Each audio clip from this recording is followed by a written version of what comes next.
Bueno, damos comienzo. Bienvenidos a todos y todas a este espacio de la cosa freudiana y a algunos analistas o colegas que tal vez vengan por primera vez a reunirse en este espacio. Les queremos dar la bienvenida. Y cortito contarles que es un espacio de lectura y transmisión del psicoanálisis y tenemos la modalidad cada 15 días, los segundos y cuartos lunes de cada mes, con la lectura del seminario de Lacan. Después, en todo caso, les decimos las otras prácticas. Pero hoy es un día muy especial y quizás lo podamos inscribir como acto de entrada a un nuevo seminario, que es justamente el acto del psicoanálisis, y, el acto psicoanalítico, creo que se llama. Sí, sí, sí. Sí, el acto, sí, el acto psicoanalítico. Y van a hacer las puntuaciones. Antes de eso, queríamos comentarles que como es muy probable que tengamos que seguir con esta modalidad virtual, estamos proponiendo para el que quiera, no es obligatorio de ninguna manera, una pequeña colaboración de 200 pesos para los que tengan ganas de hacerlo. Les vamos a pasar un CBU en el cual se puede hacer el depósito. Volvemos a reiterar que no es obligatorio, es nada más que una colaboración voluntaria. Otra cosa que queríamos comentar es que el lunes, hace 15 días, terminamos, después de 2 años y medio de lectura del seminario La lógica del fantasma. Hemos festejado esa finalización y hoy entonces damos comienzo al acto psicoanalítico y van a hacer la puntuación Perla Vario y Laura Rosenberg de la cosa freudiana. Cuando ellas finalicen, como siempre, tenemos un espacio de aproximadamente 3/4 de hora, media hora, 3/4 de hora, como para hacer las preguntas y comentarios, que les pedimos que se anuncien con la manito, que el dispositivo, en cada dispositivo ustedes pueden encontrar en la lista de participantes, hay un icono con una mano y eso indica que piden la palabra. Bueno, les doy entonces la bienvenida a todos e iniciamos la práctica. Bueno, hoy este es el seminario, el acto psicoanalítico que la presenta en noviembre del 57, después del cierre del seminario La lógica del fantasma. Él cierra el seminario de la lógica del fantasma con esta frase: si todo esto nos lleva a la puerta de lo que invitaré a sobrepasar el próximo año, a saber, una cámara para dormir, un dormitorio donde nada sucede, salvo que el acto sexual se presente como forcluido, perversum, propiamente hablando. Es lo que comúnmente se llama el consultorio del analista. Abre el seminario contándonos que este seminario da continuidad a la lógica del fantasma. Del seminario anterior podemos entramar que él va a ir desarrollando esto de que no hay relación sexual. Con este principio nos lleva a lo largo del seminario a pensar que no hay proporcionalidad de los sexos. De ahí que el fantasma funciona como una pantalla que vela lo real y de esta forma se vive lo pulsional. Cada uno responde con angustia al deseo del otro. ¿Qué quieres de mí? El fantasma en la teoría y en la clínica nos proporciona una respuesta al enigmático deseo del otro. El fantasma se ubica en el punto muerto de la sexualidad al designar Lacan. No hay relación sexual, no hay garantía universal del acto sexual. Cada sujeto se las arregla con un fantasma propio. Ambos tienen una fantasía propia y se las ven con eso. Pensé en un ejemplo clínico, un paciente que traía al análisis la infidelidad de su pareja, y él recordaba sistemáticamente todos los años el mes en que se había producido este hecho. Un mes antes le pedía que le cuente detalladamente una y otra vez la infidelidad.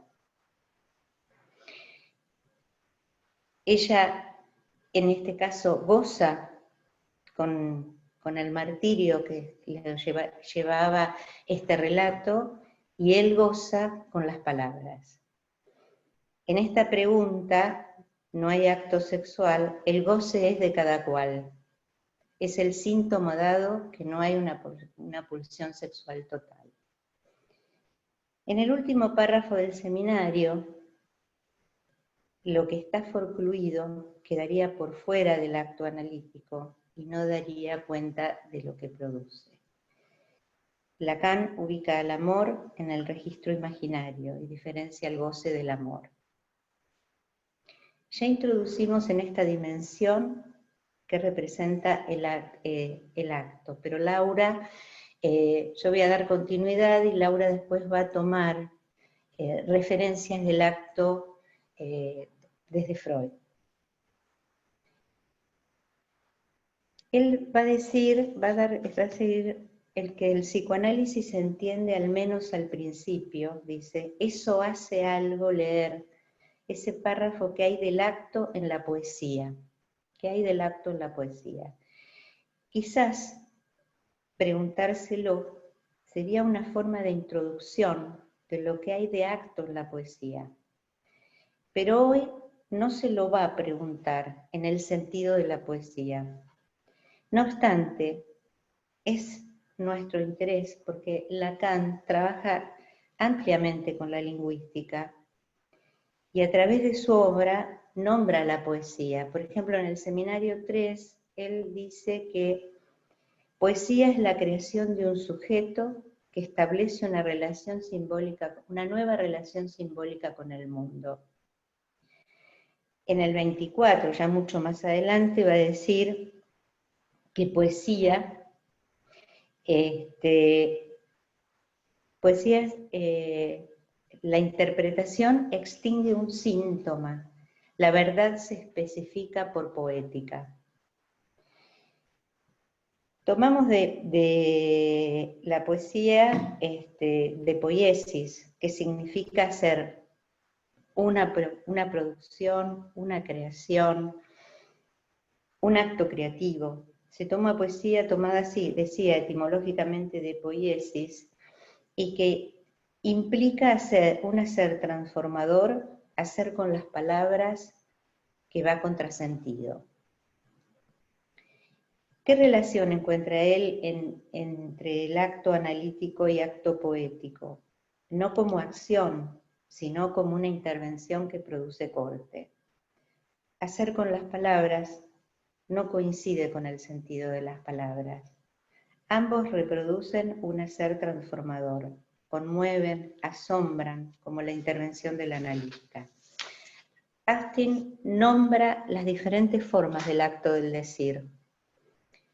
Ficción, error, verdad, repetición. El término repetición me llamó muchísimo la atención porque él habla de la repetición como la repetición de dos estrofas, de dos versos que riman, que son casi iguales, cuyo efecto radica en la repetición. El significado es el elemento anterior, más que el repetido, lo que en ello va a desencadenar.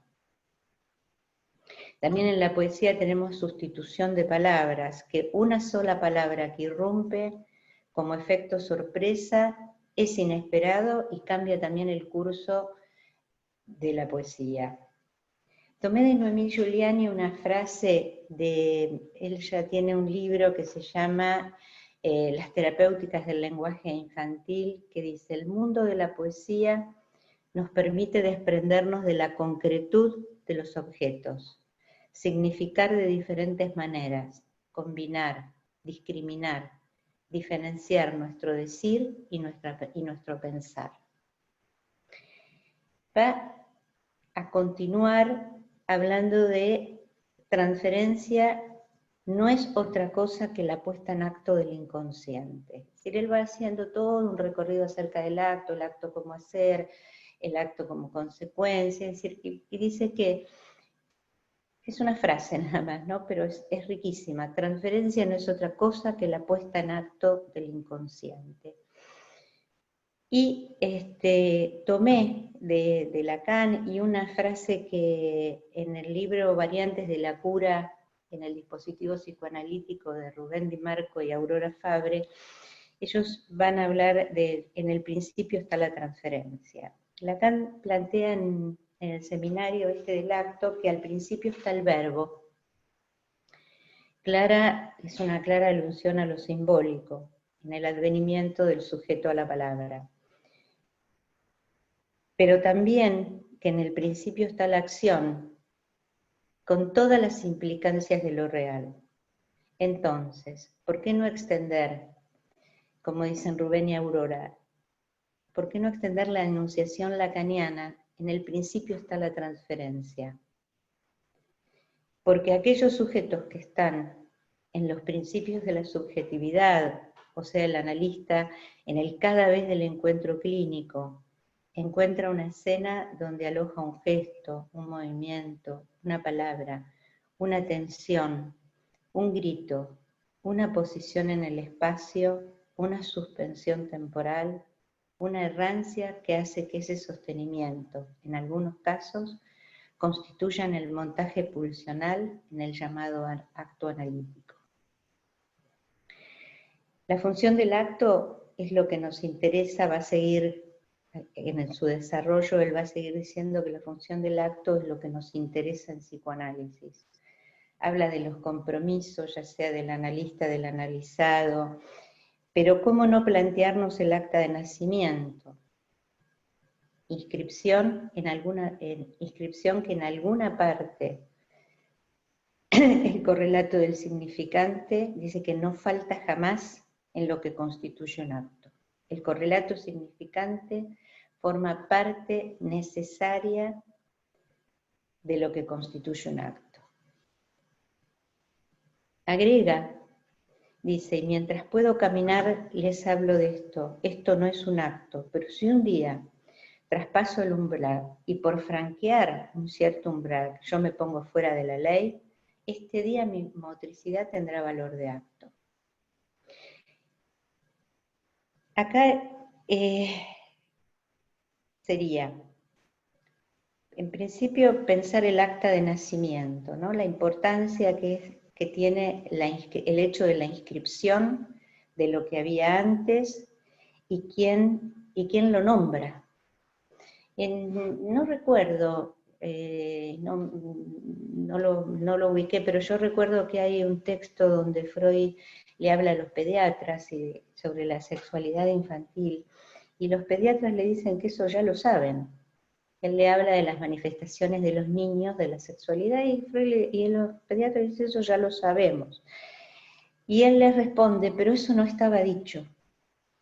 Y afirmar la inscripción, que es lo que prescribe, que es lo que preexiste a ese nacimiento, es lo que dice que algo exista y lo organiza. Tomé esta frase porque me parece muy importante el acta de nacimiento del psicoanálisis como inscripción. Y cuando él habla de la ley, me parece que es en esto del acto, y que no es un acto motriz, ¿no? Sino cómo se va a significar este acto fuera de la ley, que es fuera de lo calculable. Y en esto lo relacionamos con el acontecimiento de Badiou, porque Badiou es muy interesante todo lo que va a ir planteando acerca de lo que es un acontecimiento. Él lo relaciona con la verdad y con el sujeto. Dice que no hay verdades axiomáticas, no hay verdades universales, que que en el acontecimiento introduce el azar, el rol activo del sujeto y la relevancia de los quiebres, los decires. Dice que el acontecimiento pone en jaque a las premisas universales. Es axiomática y fundadora. Toda verdadera novedad ocurre así en la oscuridad y la confusión. Lo mismo dice el acontecimiento. Solo puede ser calificado como tal retrospectivamente por una intervención que se interprete. Badiou, al decir, hace discurso, y el advenimiento del discurso es acontecimiento, que se revela de una manera súbita e impredecible. Subvierte la hegemonía o sistemas de creencias, haciendo palpable el vacío primordial de la condición humana. También quería tomar, cuando él habla del correlato significante, que forma parte innecesaria de lo que constituye un acto, como que el significante no tiene sentido si no es en relación con otro significante. Y en esta articulación donde reside la verdad del síntoma. Y cómo surge de la posibilidad, por esto que venimos hablando tanto de la lingüística, de dónde se basa, es decir, cómo surge la posibilidad polifónica en la lengua, a partir del equívoco, donde se abre una multiplicidad. Bueno, hasta aquí es donde fui como puntuando la primera parte de la clase y sigue Laura. Bueno, buen día a todos. Voy a continuar con la puntuación de la clase tomando en cuenta las referencias freudianas del acto. Bueno, tomaré dichas referencias en 3 lugares de la obra freudiana. Uno es Psicopatología de la vida cotidiana, de 1901. La segunda referencia es de Recuerdo, repetición y elaboración, de 1914. Y El historial del hombre de los lobos, que también es de ese año hasta el 18.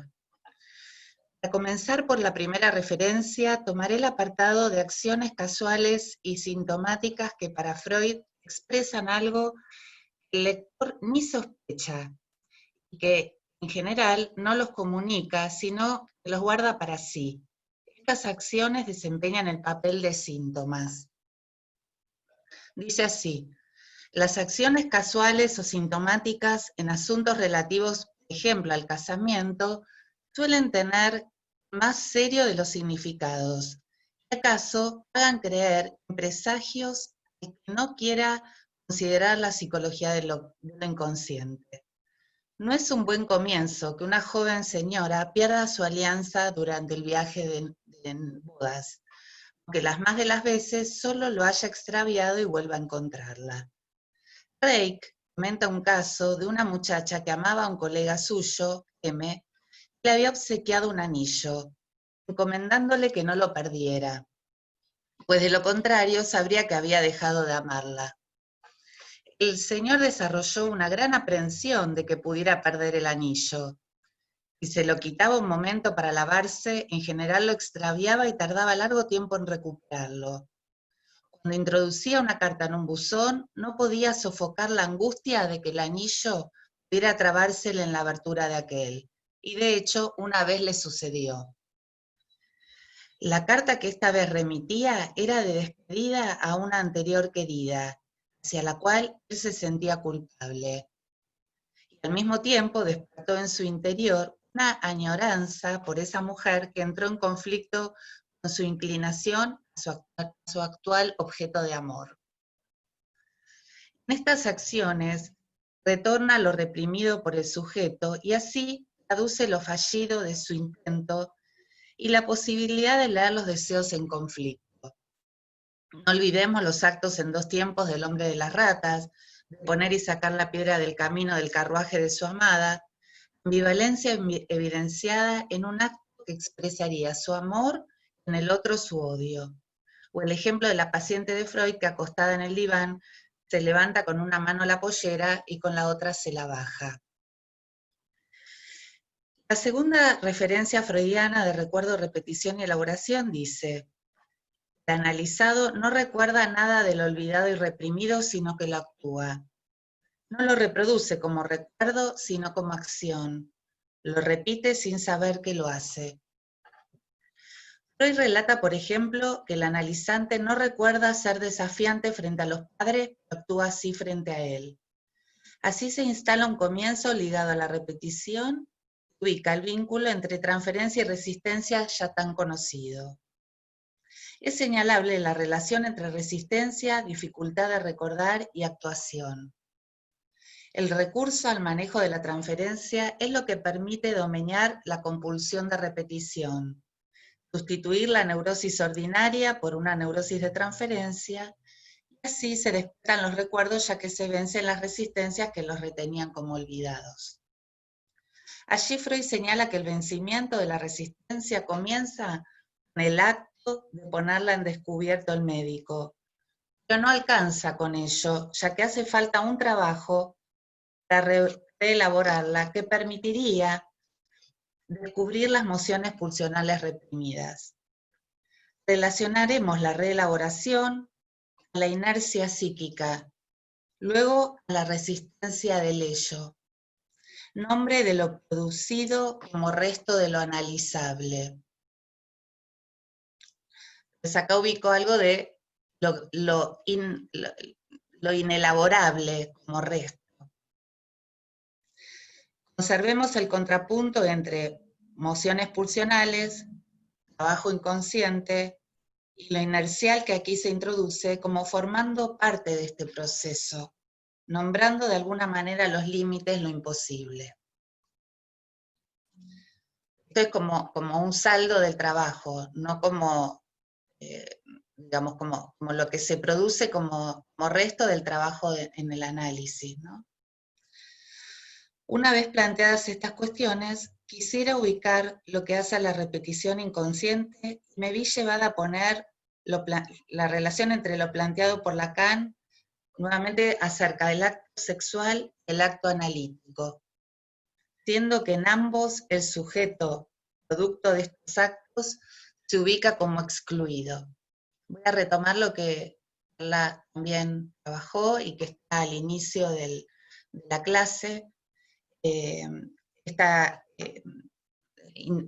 retomar lo que había ya trabajado él en el anterior seminario, la puesta en relación de los dos actos, el acto sexual, el acto analítico, y quiero como afirmar, los vincula el hecho de que el sujeto producto de estos actos se ubica como excluido.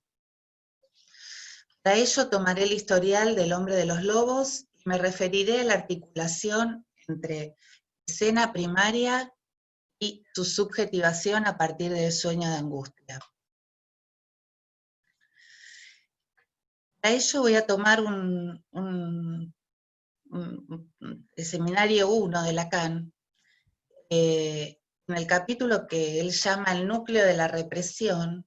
Lacan ubica en el historial del hombre de los lobos importantes puntuaciones acerca del trauma y la represión. La escena primaria es reconstruida por Freud, no es un recuerdo del paciente. El sueño de angustia es una acuñación, toma este modo de hablar como de una moneda. El sueño de angustia es una acuñación de lo traumático y se sitúa en un inconsciente no reprimido. Entonces, ¿recuerdan el sueño del hombre de los lobos a los 4 años? Este sueño famoso de que él ve los lobos, la ventana, cómo los ve, cómo estaban los lobos. En este sueño Freud hace un trabajo respecto a la reconstrucción de la escena primaria que intenta ubicar a partir del año y medio aproximadamente, y es una lectura a través del sueño de algo que se construye en el tratamiento. Y acá Lacan me interesa señalar esta palabra acuñación de lo traumático, que es a posteriori, y es lo que produce es la idea de inconsciente no reprimido. No retengan esto, no es el inconsciente de la represión secundaria, ¿no? Freud localiza la represión a los 4 años. Entre el año y medio y los 4, el sujeto aprende a integrar los acontecimientos de su vida en un campo simbólico. Allí dice Lacan, esta neurosis infantil es lo mismo que un psicoanálisis, ya que se produce en ambos una reintegración del pasado a partir de la retroacción constituye el trauma. Dice así, esto es lo que voy a leer textual. En ese momento, algo se desprende del sujeto en el mundo simbólico que está integrando. A partir de entonces, esto ya no será algo del sujeto. El sujeto ya no hablará más de ello, ya no lo integrará. No obstante, esto permanece allí, en alguna parte hablado, a través de algo que el sujeto no domina. Será el primer núcleo de lo que luego habrán de llamarse sus síntomas. Entre la acuñación simbólica y la represión no hay una diferencia esencial, salvo que en la primera nadie está presente para darle la palabra. Una vez constituido su primer núcleo, la represión comienza y con ella sus retornos, sus síntomas. Ahí termina la cita. Estos temas surgieron a partir de pensar en el acto sexual que evoca la escena primaria como un acto que en tanto que no existe, convoca a respuestas fantasmáticas que remiten a la posición sexuada del sujeto. Digo, el acto sexual que no existe por dos razones. Una, por el desencuentro, por lo imposible del encuentro, y acá por esta reconstrucción, no como un recuerdo, sino como una reconstrucción a partir de un segundo momento, y donde el sujeto quedaba ahí como un tercero excluido de esa escena.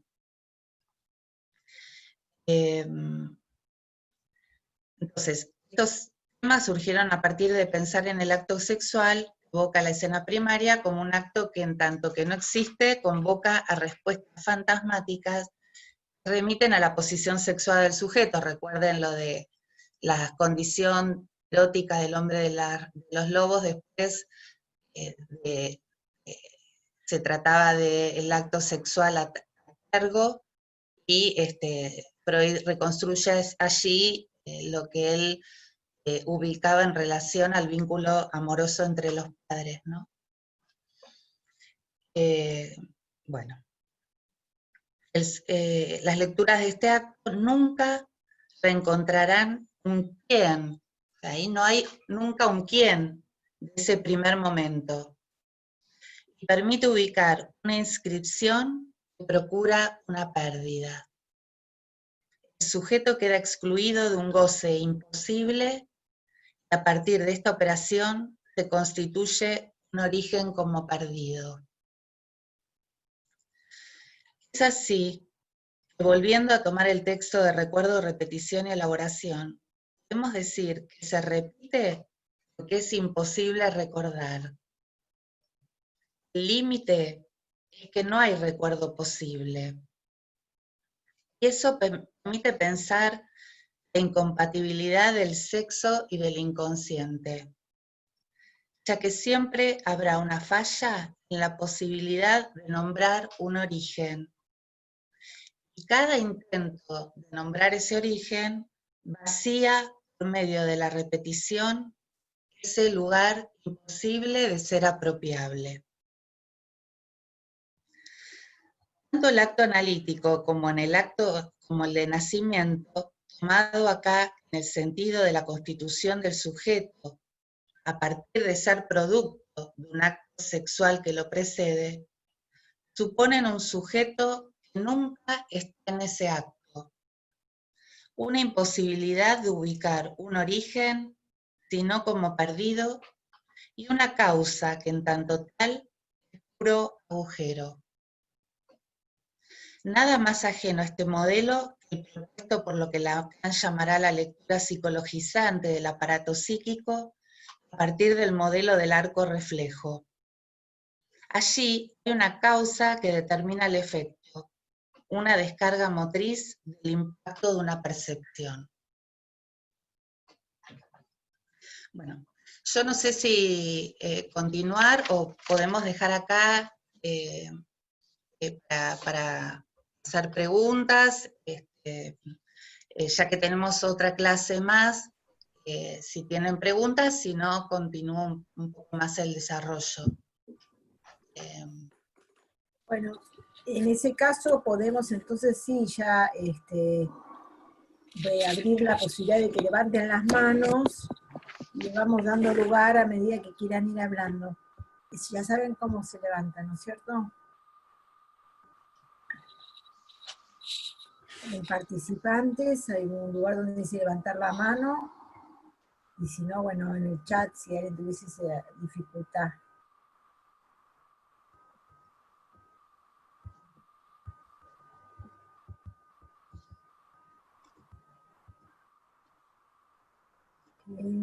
No aparece nadie.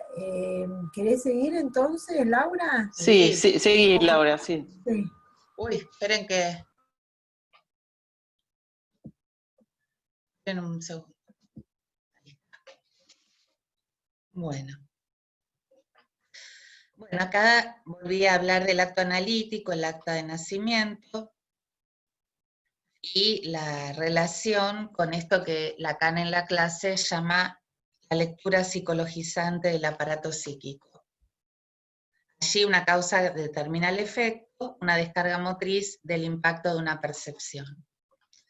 Lacan en esta primer clase intenta despejar cómo entender el acto analítico. Se pregunta qué dimensión de acción hay en el acto. Yo recordaba cuando pensaba estas cosas, en los primeros escritos de Freud, creo que era en Psicoterapia de la Histeria, ayer lo leí ahí. Freud incluso trae el ejemplo, ¿no?, de sus primeros trabajos, donde pensaba el tema de la descarga, ¿no? Y él decía, bueno, si un paciente cuenta que recibió una bofetada, la forma más o mejor de descargar esa afrenta, dice él, sería devolver la cachetada, ¿no? Él obviamente propone que esto no, digamos, todos dándonos, volviendo con la acción esto, y sería impensable. Él propone, bueno, una opción que sería, en el trabajo analítico, poder asociar y descalificar de alguna manera al sujeto que hizo la afrenta, ¿no? Entonces, termina diciéndolo así como, bueno, lo que sucede, lo que sería una segunda opción respecto a este tema que sería más reflejo, ¿no? Bueno, me pegaron, devuelvo la piña. Es pensar algo que implique al sujeto y que lo ubique como en cierta ventaja en relación a su agresor, ¿no? Bueno, es un idiota, no sabe lo que hace, es una persona con menos recursos. Cualquier asociación que pueda entramarse a algo que lo implica al sujeto y que por otro lado lo deje al otro en otro como nivel subjetivo, o sea, como en otro lugar en la confrontación, va a ser lo que él propone para permitirle una elaboración de esto de pasar de la acción a unas representaciones que contrasten la agresión y reduzcan como su efecto en el sujeto, ¿no? Recuerdo esto porque son las nociones con las que va construyendo él el trabajo analítico. Bueno, En esta primera clase, Lacan intenta despejar cómo entender el acto y se pregunta entonces qué dimensión de acción hay. Toma Rapaport, a quien le será útil pensar la raíz del acto en la acción, y esta en relación a un pensamiento que sería algo superior. Es así que la acción es una descarga pasiva y secretora del estímulo. Este modo de pensar le es muy ajeno a su apuesta, ya que él tomará la inscripción en una parte como el correlato del acto, o sea, el significante, la inscripción. Su apuesta es pensar una teoría del sujeto en relación al acta de nacimiento del psicoanálisis, al acto de nacimiento, siendo que aun cuando antes el inconsciente haya operado, él dice quién lo sabía. El saber no es el conocimiento. Este está referido a un objeto, puede ser relativo a una realidad previa. El saber es una relación entre significantes, y el sujeto se divide en el intervalo entre un significante y otro. Toma así el concepto de representación al que luego nos referiremos. Acá Lacan es una referencia a Cantor, ¿sí? Yo hablé con Mónica y ella me dio alguna ayuda con esto y dijo que probablemente lo pueda retomar en la clase que ella da sobre topología y ampliarlo un poco más. Pero voy a comentarles algo que reconstruí de esta referencia a Cantor. Respecto a su teoría, la referencia a Cantor respecto a su teoría del álgebra y los números transfinitos es importante para Lacan, ya que trabaja sobre la escritura más allá del objeto referente y de un real que no es ni anterior ni sustancial. Recurrí a la generosidad de Mónica para que me oriente en este complejo tema, y lo que pude entender es que Cantor descubrió que ya se operaba con números enteros, pero lo infinito era algo inaccesible con el que nadie se había puesto a trabajar. Él dice, vamos a clasificar y operar con los transfinitos, que son letras, distintos órdenes de infinitos que él encontró. Abrió el infinito y dijo, son los infinitos. Para pensar el tema de, por ejemplo, Mónica decía, los nombres del padre. Si con los infinitos es posible un álgebra, si son los infinitos, es posible un álgebra y operar con ellos. Rescaté la idea de Lacan de que el orden, la combinatoria de estas operaciones posibles que remiten a una dimensión de verdad antes que el saber naciera, no consiste en una verdad subyacente, sino en infinitas posibilidades que se producen a partir de su inscripción.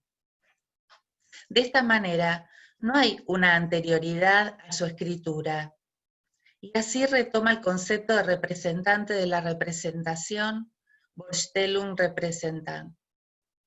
Recordemos que Freud, en lo inconsciente y en la represión, toma a los representantes representativos como los que arman el inconsciente. La pulsión es un estímulo para el psiquismo, y su inscripción posible se fija en él, nunca será consciente funcionando como marca de la represión primaria fundante del aparato. O sea, es un inconsciente, son esos primeros signos que nunca advienen a la conciencia, pero que son la marca de esa formación del psiquismo, de esa represión primaria. Es así como podemos pensar el recorrido de un análisis situando un trayecto de reescrituras de esas marcas que propicien la inscripción de otras, incidirán en un cambio en relación a la posición fantasmática. Hasta acá, digamos, podemos empezar a charlar sobre esto. Me pareció importante tomar esto, porque el primer modelo que trae Freud, el del esquema del peine, es un modelo muy rico en cuanto a cómo Freud a partir de ahí empieza a desarrollar su trabajo sobre el trabajo inconsciente. Uno lo podría pensar como que hay un polo perceptivo, un polo motor, hay una descarga, pero lo interesante es que Freud va a ir armando, proponiendo que no es la pulsión como estímulo interno, lo llama ahí, impacta en el psiquismo y hay un avance desde el polo perceptivo al polo motor como si fuera un arco reflejo, ¿sí? Todo el tiempo está pensando que a partir de este estímulo interno, de esta estimulación que las pulsiones proponen al psiquismo como un esfuerzo de trabajo para ligar, hay una inscripción que él va a llamar huellas mnémicas. Estas huellas mnémicas funcionan como una inscripción con diferentes asociaciones de simultaneidad, de contigüidad, y que en esta inscripción hay un trabajo de pérdida y de simbolización, que entonces ya hay una resta, una marca, un armado del inconsciente que objeta que este esquema sea un mero esquema de arco reflejo, ¿sí? Entre el polo perceptivo y el polo motor, Freud va a ubicar el inconsciente, la represión primaria y aquellas saldos de este trabajo represivo que van a ser el resultado de ello van a ser los síntomas, los sueños, los lapsus, ¿sí? Bueno, hasta ahí.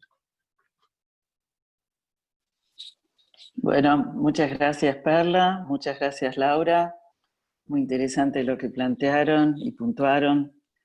También por fuera del texto estricto, digamos, me interesó, digamos, poder introducir también a Freud y a todos los referentes con los que dialoga Lacan y a quienes responde Lacan.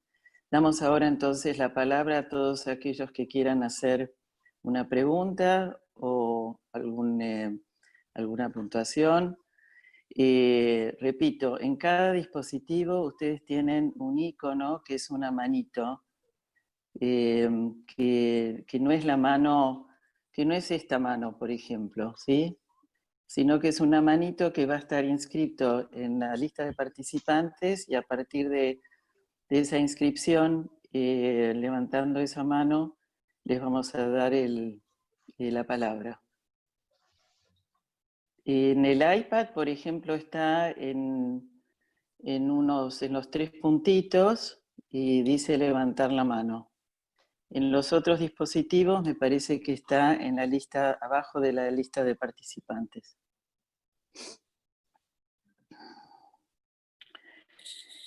Una de las cosas que por ahí, bueno, uno podría decir como cuestión muy general, ¿no? Que tomar en la teoría psicoanalítica el acto en términos de motricidad o de una descarga, ¿no? Sería entonces una teoría fisiologizante. Lo puntúo esto porque en algunas traducciones dice psicologizante y Sí. no da sentido, ¿no? Ah. Entonces, una teoría fisiologizante del aparato psíquico si nosotros pensáramos en estos términos de motricidad. Nada más que eso. Gracias. Y otra cosa también por ahí, no sé si, pero habría que desarrollarlo un poco más, Lacan, en las traducciones de Lacan sobre la Vorstellungsrepräsentanz, él dice que no es el representante representativo, sino el representante de la representación. Sí. Bueno, nada más que para... Sí. Bueno, a ver si hay alguna manito. Sí, Celia Roca, por favor. ¿Se escucha? Sí, se escucha muy bien, Celia. Bueno. Sí. Bueno, buen día a todos. Gracias, Laura, Perla, por este inicio de este nuevo seminario, que es todo un evento para nosotros.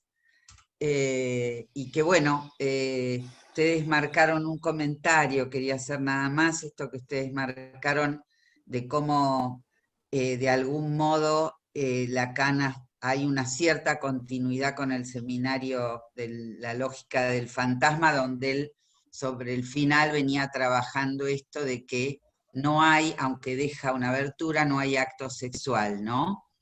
En la medida en que del acto sexual no surge un sujeto hombre o sujeto mujer. Lo digo así un poco rápidamente. Y bueno, y la cuestión de la afirmación de que hay acto analítico, me parece que ya eso introduce una... Y que además Lacan ya ha hablado del acto en términos generales, pero la cuestión que nos atañe de un modo tan especial es la especificidad del acto analítico, ¿no?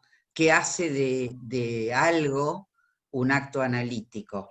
No, porque ustedes marcaban, y también Cristina, que la cuestión de la acción no es lo que define un acto como acto, eso en términos generales, ¿no?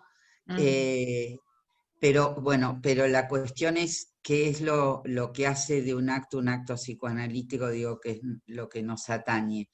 Respecto del acto, ahora no recuerdo bien, hay una frase de Lacan que a mí me gusta mucho, pero que no se refiere específicamente al acto analítico, donde él dice que un acto, también planteando que no se trata de la acción, ni de la motricidad, ni de nada de eso, cosa en la que es muy fácil caer, incluso respecto del acto analítico, como algo que el analista hace, ¿no? Pero él plantea en términos generales que el acto es una acción donde se manifiesta el deseo que estaría destinado a inhibirla.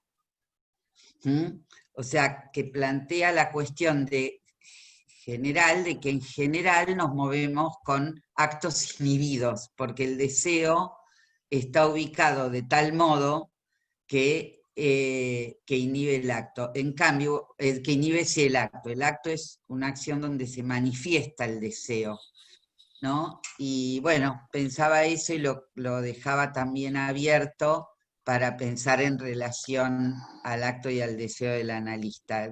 Nada, son todas ideas que me surgieron a partir de esto que ustedes trajeron hoy y del inicio de este seminario tan importante. Gracias de nuevo. Gracias, Celia. Marité tiene la palabra y después de Marité, Julio y después Graciela.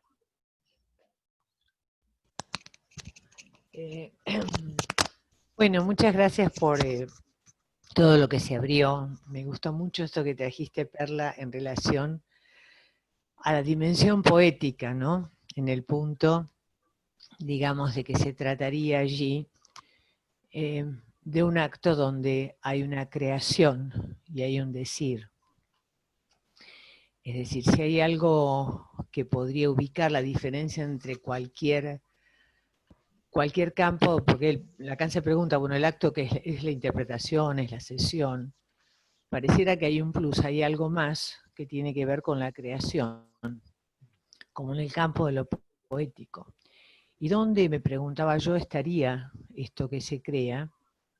Y me parece que es en esta cuestión, que creo que Laura trajo, ¿no? De que, bueno, no se trata de un conocer o de un conocerse, sino de dar lugar a que se despliegue un saber, que es un saber de lo inconsciente, pero que tampoco se trata de una acumulación de saber, sino de en qué punto en ese saber se puede articular alguna verdad, ¿no? Como que ya en esta primera clase se viene, digamos, a desplegar esta cuestión freudiana y lacaniana, que es este tema de dejar hablar a lo inconsciente para que pueda cernirse alguna verdad respecto, digamos, de ese sujeto que demanda.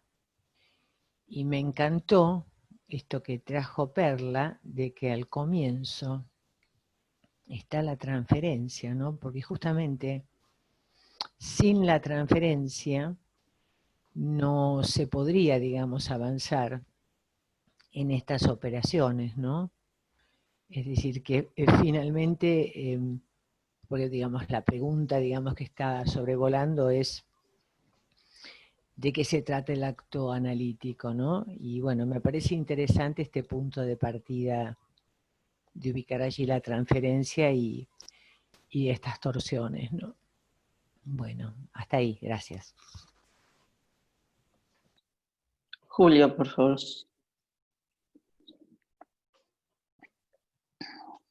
Tenés que desmutarte o desilenciarte, Julio.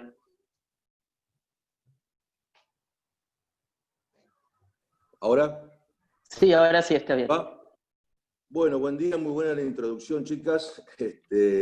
No, bueno, dos cuestiones un aporte respecto de las referencias en Freud, sin diferenciar todavía por ahí el acto de la acción, pero en el proyecto de una psicología para neurólogos, Freud diferencia la descarga del aligeramiento en cuanto a las acciones. La descarga podría ser interior, que lleva a la alucinación. En cambio, el aligeramiento es una acción que se vincula a la acción eficaz y a un objeto exterior. Esa es una primera diferenciación que hace Freud respecto de la acción. Sin diferenciar todavía, eso lo avanzaremos con el tiempo, entre acto y acción. Esa es un aporte, una referencia freudiana. Después, simplemente señalar lo que a mi modo de ver es una estricta relación entre lo que es el acto analítico y la interpretación, ¿no? Que bueno, ya lo trabajaremos, ¿no? Y señalar que respecto de la interpretación y lo poético, debe haber alguna relación fuerte, sobre todo porque la interpretación siempre tiene algo del orden de lo inédito y lo sorpresivo. Un aporte que hago, nada más. Bueno, gracias, Julio. Bueno. Perdón, ¿querías decir algo más? No, Julio, no, está bien. Gracias. Ahora me tomo un mate. Bueno, tiene la palabra Graciela. Bueno, buen día. Les quería agradecer a Perla y a Laura por el marco que le dieron a este comienzo, a la entrada a este seminario. Un marco entre yo diría, lo poético, lo amoroso y toda la presencia de Freud, que me parece muy necesaria ahora que comenzamos con este nuevo trabajo, ¿no? Quería comentar además que me parece que cuando plantea justamente lo que se estaba mencionando, la puesta en acto de la realidad del inconsciente, en la transferencia como puesta en acto de la realidad sexual del inconsciente. Esto lo va a decir más tarde, ¿no? Sobre todo en el seminario 11, pero me parece que esto permite quizá dar una noción más práctica quizá de por qué establece Lacan esta correlación, este devenir que va del acto sexual al acto psicoanalítico, ¿no? Que cuando uno lo lee así un poco rápidamente resulta sorprendente, diría, pero creo que con esta referencia a la transferencia se entiende, por lo menos más rápidamente. Y la otra cosa que me parece sumamente interesante es lo que había comenzado a traer, lo que trajo Perla en principio, ¿no? De esta pregunta de qué es lo que había antes de que se produzca el acto, ¿no? Esto que ella decía bueno, la pregunta de Freud a los médicos o los pediatras, no sé si en ese momento yo tampoco pude recordar en qué texto lo decía, si lo sabían, ¿por qué no lo decían? ¿No? Y bueno, es recién cuando se dice que algo toma condición de un real, digamos, ¿no? Esto me hacía pensar en que si a lo que se refiere, a lo que uno podría entrar a pensar, es que cuando se constituye un discurso, algo de lo real toma expresión, ¿no? Como sería la sexualidad infantil, ¿no? que ya se sabía, pero no se decía. Bueno, muchas gracias. Gracias, Graciela. Gustavo, bueno, bienvenido Gustavo y Vanessa, que estaban con dificultades con problemas técnicos. Técnicos, bueno. Así que, qué bueno, suerte pero que pudieron finalmente entrar. pudimos conectarnos. Yo escuché parcialmente, así que no voy a poder decir algo sobre todo lo que fueron diciendo. Pero alcancé a escuchar algo que sí me dio una idea que puede ser un aporte. Laura hizo esta referencia al llamado esquema del peine de Freud, que ustedes saben que es mal llamado esquema del peine porque no es un peine, es un aparato óptico, ¿no? Pero le decimos peine porque tiene como aspecto de peine. Y ese aparato óptico, que funciona como un telescopio o un microscopio, me parece que lo interesante es que tiene unas flechas, ¿no? Pero que esas flechas no indican ningún movimiento. No es un movimiento que va primero algo y después otra cosa, sino algo diferente que es una vectorialidad, es una dirección. Y me parece muy importante haberlo relacionado con ese esquema de Freud, porque justamente me parece que el acto analítico plantea eso, plantea una dirección previa a toda acción. Es una vectorialidad previa a cualquier acción que haga el analista, es previa, tiene que ver con algo de la posición del analista, ¿no? ¿Con qué dirección tiene en la cabeza el analista no de ese análisis, sino de lo que implica todo análisis, ¿sí? En el sentido de que, bueno, ¿hacia dónde se dirige un análisis? Más allá de lo singular, ¿sí? Después iremos viendo en el seminario a ver qué es lo que dice Lacan de eso, hacia dónde, cuál es la dirección de un análisis. Gracias. Gracias, Gustavo. Antes de seguir con las manos levantadas, hay en el chat una pregunta para Laura. Ah, ¿la viste? Bueno, sí, si pero quieren no quería... ir contestando, bueno, si quieren ir comentando. Claudia algo, Suárez me preguntaba, perdón, Cristina. Claudia Suárez me preguntaba respecto a ese párrafo de la represión primaria. O sea, el trabajo, esa frase no es puntual, pero yo leí el capítulo que se llama El núcleo de la represión en el Seminario 1 de Lacan. La idea es que todo el tiempo, para mí es importante ubicar lo sexual como el núcleo de esto que Lacan invita a pensar en relación a la escritura, la acuñación a la acuñación de ese momento ligado a la escena primaria, y la relación entre inconsciente y sexual, ¿no? Hay algo de lo que pasa al inconsciente como lectura sintomática, que ubica lo que recae sobre esto reprimido primariamente, pero que recae sobre un lugar que es un agujero representacional. No hay posibilidad de significantizar eso que es un agujero de inscripción, lo que es el origen de toda la inscripción posteriormente leída como tal, ¿no? No hay un principio y una cosa posterior, no hay una represión primaria como origen y después viene la secundaria, sino que es a partir de lo que aparece como lectura, en este caso del Hombre de los Lobos ligado al sueño de angustia, que uno ubica lo reprimido primario como un agujero en la inscripción, ¿sí? Es la estructura misma de la represión lo que se pone en juego. hablando de represión primaria, no es un lugar al que se vuelve. A mí me parece muy importante diferenciar esto de inconsciente y ello. Y por otro lado, quería hacer un comentario respecto a lo que empezamos hoy a trabajar, porque son solo algunas puntas, ¿no?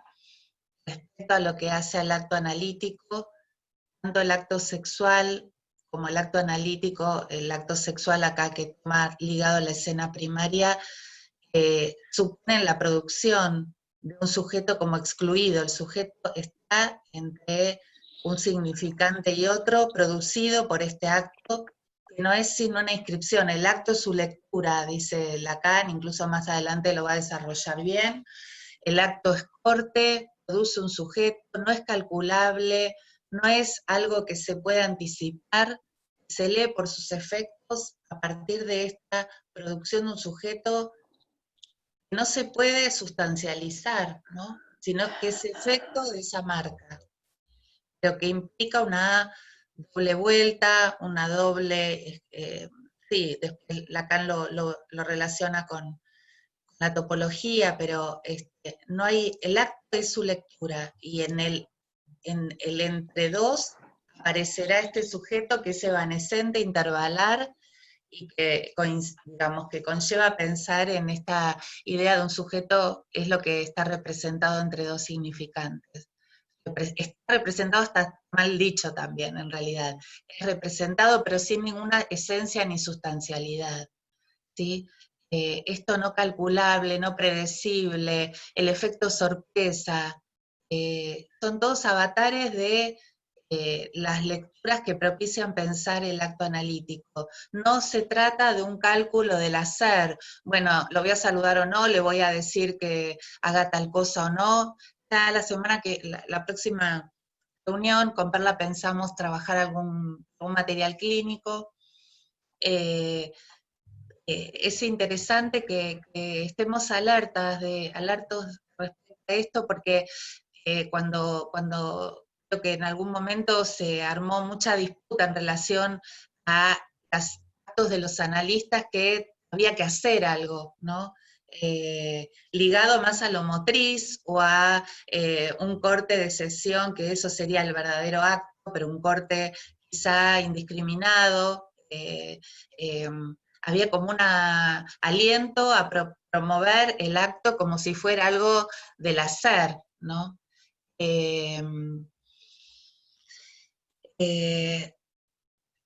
La otra cuestión que ahí es compleja, yo les quiero transmitir, por lo menos lo que a mí me apasionó de hacer esto, me cautivó, no es sin efectos en lo clínico que uno pueda pensar cómo entiende la teoría traumática en Freud. A mí me parece que esto que Lacan invita a pensar a partir del acto me llevó a trabajar mucho la idea freudiana de trauma, que acompaña lo que tiene que ver con el acto analítico, ¿sí? Los dos tiempos, por ejemplo, ¿sí? Los dos tiempos del acto. No hay un hecho que se lea a partir de el comienzo y que después se interpreta. El panadero y Emma, cuando fue a comprar, no, el abuso sexual de ese momento no fue traumático para la futura paciente. Se trató de algo que apareció a partir de, por ejemplo, su fobia a ir a comprar, ¿sí? Si no hubiera aparecido esa fobia a ir a comprar, ¿qué sabemos de eso como traumático? No hubiera sido traumático, ¿sí? Se lee después, el acto también se lee después. Lo que se lee después del acto tiene un límite que podemos pensar la verdad en juego, lo que el saber como repetición significante, ¿no? Que no es más que eso, produce como resto, ¿no? Como había una verdad antes y después se sabe. Y eso Freud lo refiere al conocimiento, Lacan. Dice, eso es conocer, hay una realidad y el sujeto conoce la realidad de un objeto. Eso es conocer.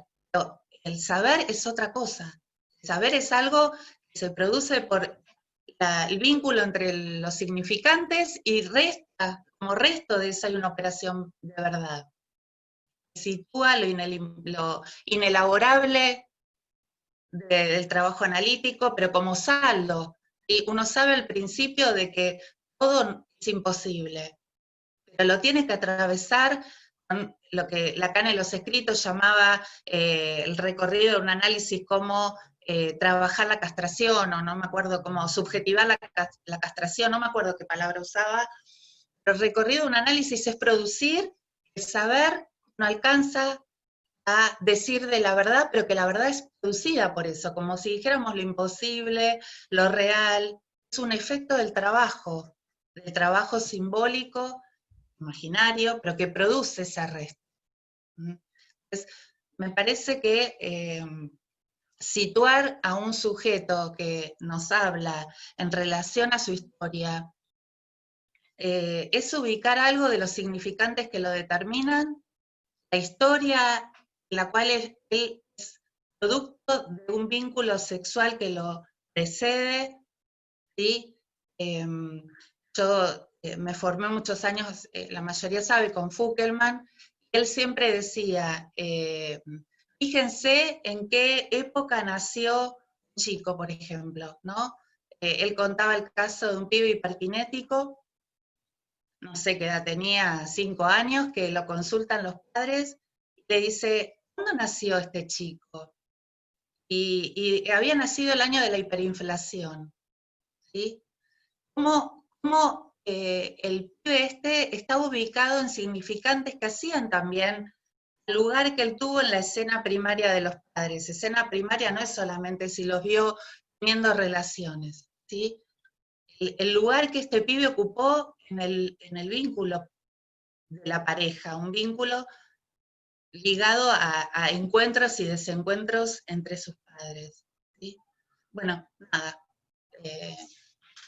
podríamos seguir, pero vamos a volver a trabajar esto la otra clase. Sí, gracias, Laura. No sé si, Perla, ¿querés hacer algún comentario o dejamos otras 2 o 3? Bueno, está silenciada, Perla, si querés decir algo.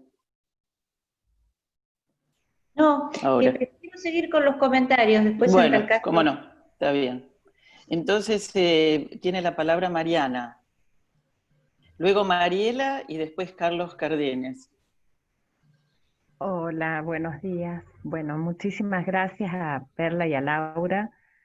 Bueno, interesantísimo. Algo muy cortito. Se me escucha bien, ¿no? Sí, sí, Mariana. Sí. ¿Hola? Sí, te escucho. Bien. Me quedé pensando en el acto analítico o en el acto, en la poiesis, en esta creación y en la frase deshacer con palabras lo que se hizo de palabras, ¿no?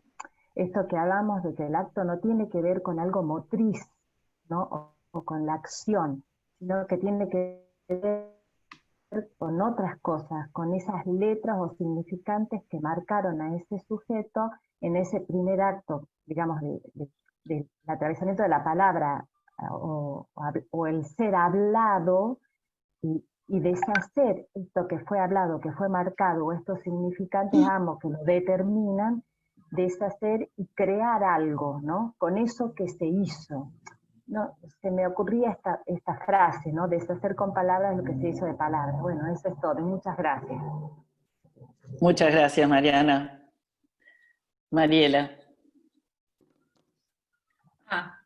Bueno, algunas de las cosas que quería comentar las dijo Laura, pero me parecía importante volver a subrayar esta cuestión de lo incalculado, ¿no? Del acto, que es algo que a posteriori podremos saber si se trató de un acto. Y me acordaba una frase de Lacan, que él dice que la transferencia es un nudo gordiano, ¿no? El nudo gordiano se refiere, bueno, a una leyenda, lo digo muy rapidito, de un rey de Gordias que ata su carro con un nudo que es imposible de desatar, entonces la leyenda decía que el que pueda desatar ese nudo iba a ser el dueño de todas las tierras, y cuando llega ahí Alejandro Magno, decide directamente, como era imposible de desatar el nudo, lo corta con su espada, ¿no? Entonces yo creo que esto del nudo gordiano tiene que ver como con digamos, que es una dificultad que no se puede resolver con la misma lógica que se creó, ¿no? El nudo gordiano no se puede desatar, para que se suelte, digamos que hay que cortarlo. Creo que por eso Lacan habla de nudo gordiano en relación a la transferencia. O sea que es un obstáculo de difícil desenlace, una situación que solo admite una solución creativa, ¿no? Como el nudo gordiano se desarma a partir de un corte. Creo que esto apela al acto, ¿no? A algo creativo que surge ahí, que apuesta a algo nuevo, que tiene que ver con algo del orden del invento, pero que es a posteriori que vamos a saber que eso fue un acto. Si nos dejamos tomar en la transferencia,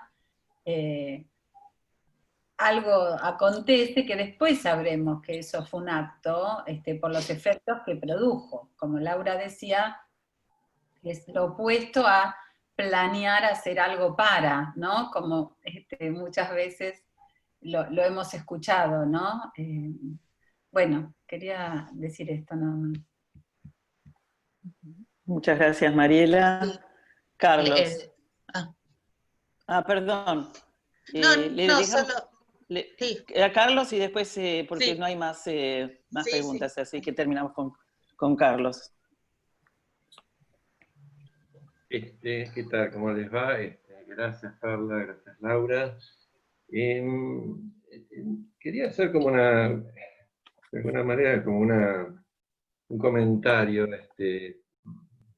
para también preguntarles qué les parece, ¿no? Porque entiendo justo lo que decía Mariela y antes también Laura, de lo incalculado y lo que tiene que ver con lo creativo. Pero, digamos, al mismo tiempo es como, bueno, este seminario es inaugural, esta clase, y habla de acto y acta, digamos, y acta de nacimiento. Habla de nacimiento del psicoanálisis, pero entre medio, digamos, entre ambos seminarios, el seminario del fantasma y el seminario del acto, está la proposición del 9 de octubre, y hay una referencia a la escuela. Yo me preguntaba sobre eso, sobre cómo pensar, ¿no? La referencia a la escuela. También me hizo acordar, más allá de simpatías o antipatías, en Buenos Aires, en la fundación, con la fundación de la EOL, alguna vez creo que lo comenté con alguno de ustedes, el seminario inicial, uno de los seminarios iniciales, fue de Juan Carlos Indart, y Juan Carlos Indart trabajó sobre los tiempos lógicos. Cuando terminó el seminario, la referencia fue que era un momento de concluir. Y relacionó, digamos, la fundación de la Escuela de Buenos Aires con ese momento de concluir.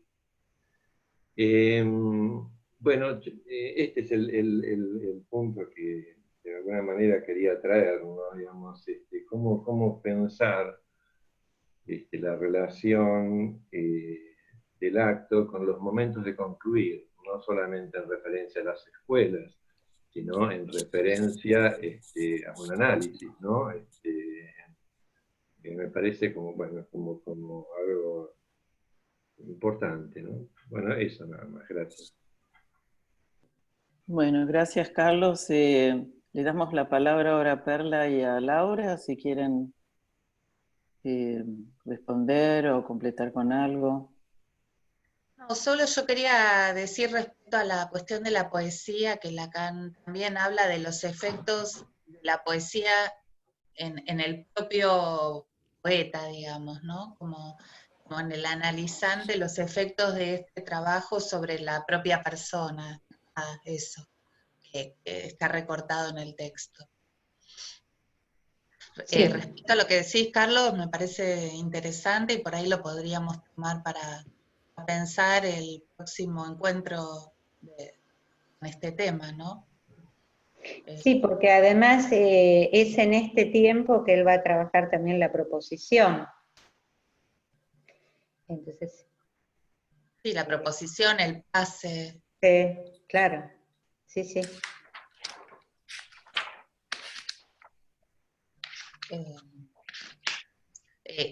Sí, acá estamos en noviembre y la proposición es después del año que viene, en octubre, el 9 de octubre. También hay textos de Lacan, digamos, de los escritos, no sé si quieren... Sí, vos comentaste. Sí. Sí. Lo estuvimos mirando también. Sí, Saber y Verdad. De un designio, Es decir ¿no? que no, sí. Sí. De nuestros antecedentes, son todos escritos en contemporáneos, ya que decían, bueno, que decías de quién era, de Foucault, que preguntaba por en qué momento nació el niño, ¿no? Digamos, en qué momento Lacan escribió también estos textos, ¿no? También es interesante puntuar eso. Sí. Sí, y además ir recorriéndolos en función de despejar para él, me parece otra cuestión, que es que él habla del acto en relación a la cuestión del sujeto, ¿no? Que esto es recalcable porque cuando empieza a hablar de que el acto es el acto de decidirse, de comprometerse, lo intenta diferenciar de un acto yoico, ¿no? Referido a la decisión, ¿no? O al compromiso, sin apelar a una cuestión del yo que decide empezar, sino despejar ahí que el acto sería algo que deslinda a un sujeto que se produce por eso, y no como, bueno, voy a empezar un análisis como una decisión del lado del yo, ¿no? Sino que todo el recorrido que hace el acto en relación al despliegue de un análisis va en la línea de ubicar algo del sujeto, no aferrarse al acto ligado a lo yoico. Sí, bueno, por eso recorre toda la decisión, el acto médico, el acto de decidir, el acto de hacer, sí. Pero a mí me parece también muy importante tomar la identificación como la estructura del significante, ¿no? Donde no es también recorrer el tema de la identificación, en el seminario de la identificación, ¿no? Es decir, porque bueno, también en otras épocas la identificación al analista, lo que es el sujeto supuesto saber, y que es el sujeto es un sujeto que se identifica en la estructura del significante, ¿no? Esto me parece también muy, muy importante para tomar el trabajo que nosotros hacemos.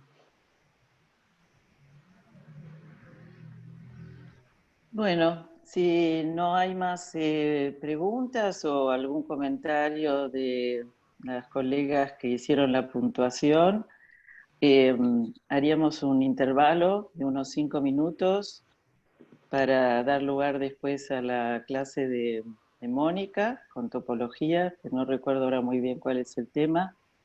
Y esta apertura al seminario del acto, cuando lo hayamos recorrido, podremos decir si este encuentro fue un acto o no.